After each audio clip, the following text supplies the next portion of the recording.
The United States intelligence community released its annual threat assessment in March of 2023. Since 2006, the IC has released the annual report which focuses on the most direct, serious threats to the United States during the next year. At just about 40 pages, the relatively short diatribe is nonetheless packed with the typical fear-mongering about China, Russia, North Korea, and Iran. Before reviewing the key sections of the report, it's worth asking, what is the intelligence community? This collection of federal agencies originated in 1882 with the founding of the Office of Naval Intelligence and grew to encompass many other organizations, culminating in the euphemism used today. On its website, the IC lavishes itself with praise, saying, quote, "We are dedicated, diverse, and passionate thinkers and doers. We are your neighbors and friends. With varied backgrounds, we are united in the mission of keeping our nation safe," end quote.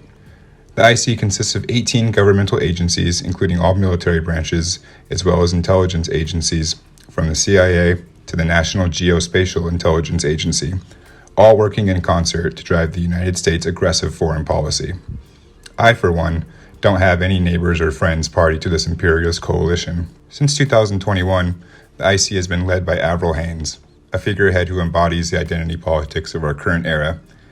Haines broke the gender barrier as the first woman to serve as deputy director of the CIA, and garnered praise from the feminist and LGBTQ+ communities for hosting erotic book clubs at a cafe she owned prior to serving in politics.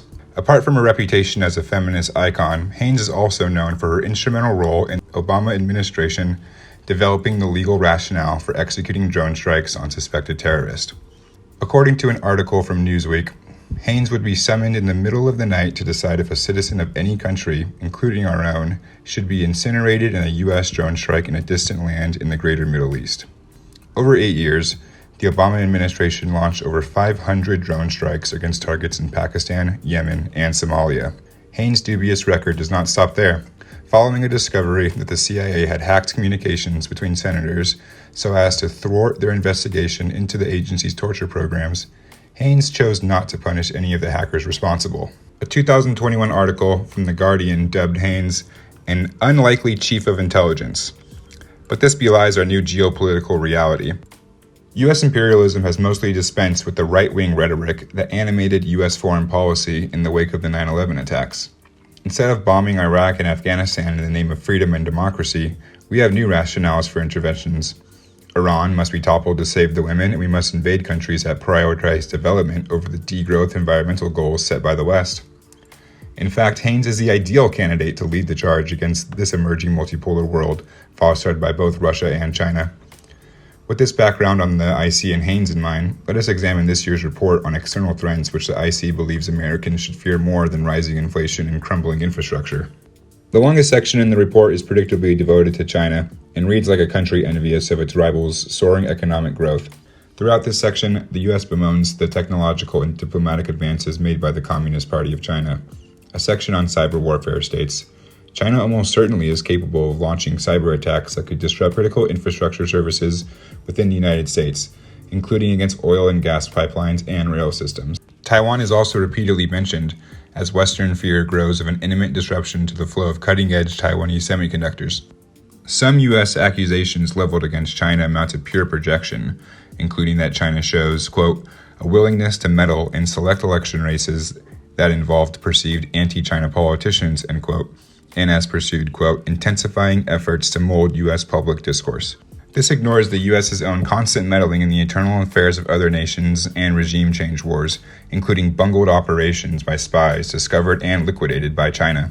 The sections on Russia, Iran, and North Korea are also predictably hysterical. The Ukraine conflict obviously took up most of the discussion on Russia, while nuclear weapons and accusations of suppressing democracy dominated the sections on Iran and North Korea. The report admits that Iran and Russia have grown closer in response to the West's economic war against them both.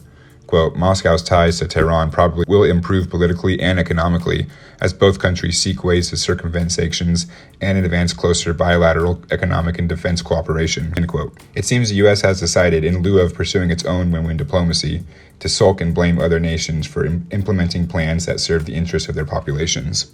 Perhaps the most striking passage of the report were those under the section titled, quote, Environmental Degradation and Climate Change, end quote.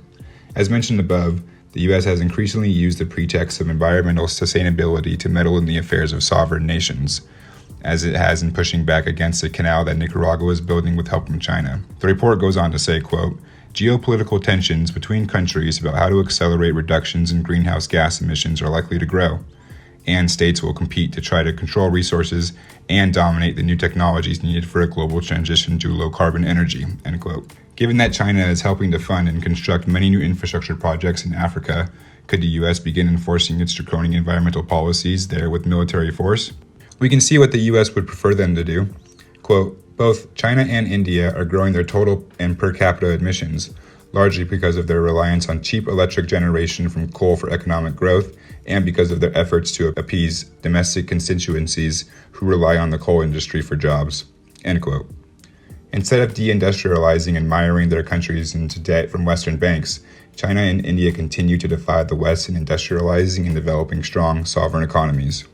The 2023 Annual Threat Assessment is the closest we have to a playbook for possible U.S. policies and actions in the coming year, and it also reveals our government's own biggest fears in the volatile, new political moment.